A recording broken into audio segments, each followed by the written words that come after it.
this motherfucking video done. I don't want to do this shit. Bam, I'm gonna get into the UFC line that's hitting, guys. Is the not to finish the distance on the under 1.5s.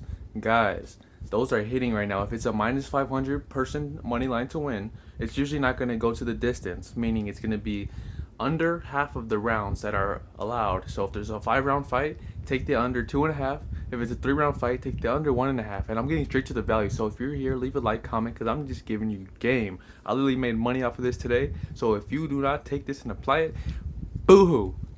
Guys, it is so simple. Why do we overcomplicate it? All you gotta do is find your edge, manage your risk, do not get emotional, and execute. Guys, listen to what I'm telling you. It's not rocket science, it's not complex. It's so frustrating seeing people make the same dumb ass mistakes.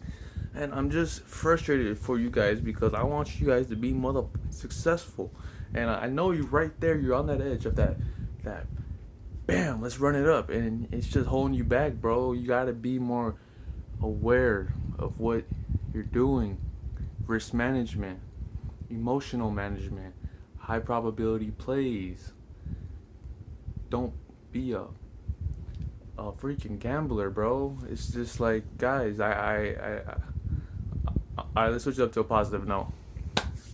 If that's you and you've struggled, I understand. I've been there too. So what you got to do to flip that for your good is write it down in a journal.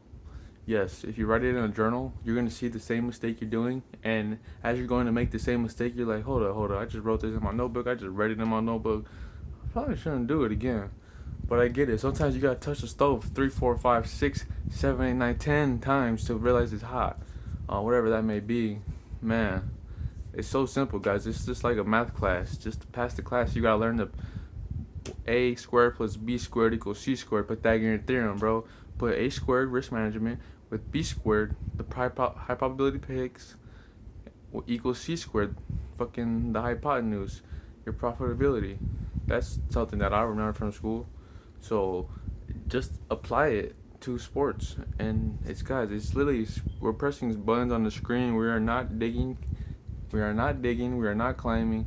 We are not driving. It's literally not difficult.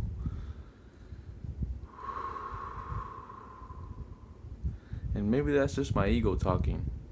And there's probably a beginner out there like, what the, how this ain't helping me. And I get where you're coming from. So what I want to tell that person is lock in with the directions and apply. What also is hitting right now, Shohei Ohtani. His base running, his pitching, his hitting, phenomenal. If you do like his home run odds, it's around usually plus 120 to plus 150. That's a good risk to take, and it's gonna be more enjoyable to watch if you're a Shohei fan. He's the best in the world, if you ask me.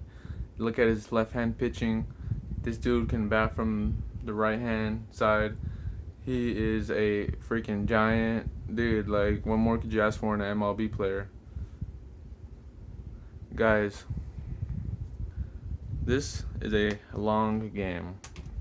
It's gonna take a long amount of effort, time, and patience to achieve where you're going.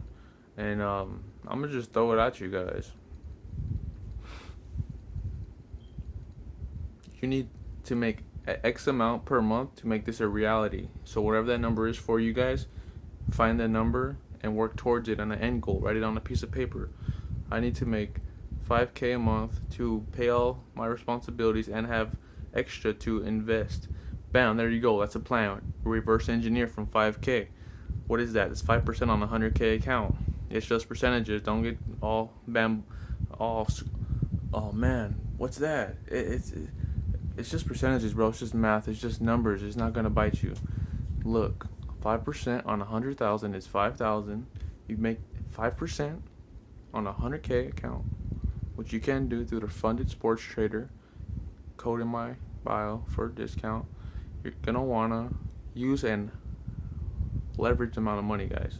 If you're starting out with a small bankroll, that's the best route to go to expedite the process of building that bankroll and compounding. What I advise you guys to do is work with these companies until you have a nice, comfortable amount to where you don't need to work with them no more. I'm gonna just keep it G funky with you. That's the best way because you want to keep control of all your funds. And I also want to keep it real with you.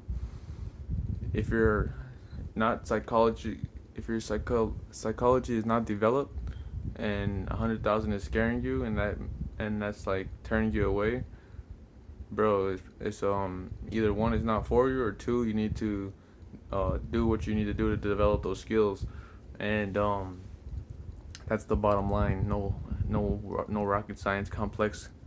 That's the bottom line. Yes. So what we're looking for when it comes to a high probable play, it has to be back tested. Does it have a streak going with it? How many times have this hit in the last 7 days? 5 out of 7 times. Okay, that's a good edge. I'd rather see 6 out of 7 or 7 out of 7, but that is okay. If you also have it backed by another edge, it's okay. Say on the road they win 97% of the time, something like that. Use these edges and stack them up. If you watch my videos, I talk about things like this, and it will definitely shift your mindset and how you are perceiving the bankrolls and the lines. One good habit that will help you in terms of developing your pattern recognition is going to be calling the lines before you see the odds. So, for example, if the Yankees are playing the D-backs and the line is about to, let's say the line is at plus 100, minus 120, you can actually do it to where you don't see what the odds are, you just see what the teams are playing, and you guess yourself. You think, okay, I think the odds will be minus 150 to plus 120, and you can get an accurate feel like, okay, I was on the line, or the line's off, or the line's undervalued or overvalued, and that will give you an edge too. That's one thing that will help you too and give you an edge. And also, if you're tracking your history, you can see what went wrong and what you can fix next time. Whether that you put too much risk or you put too little risk, or if you could have waited to catch a better line during a live bet, whatever that may be. That's going to be it for today, guys. Thank you so much for tuning in. Leave a like, comment, and subscribe. It's been your boy, BetWithAngelo. I'm out. Peace.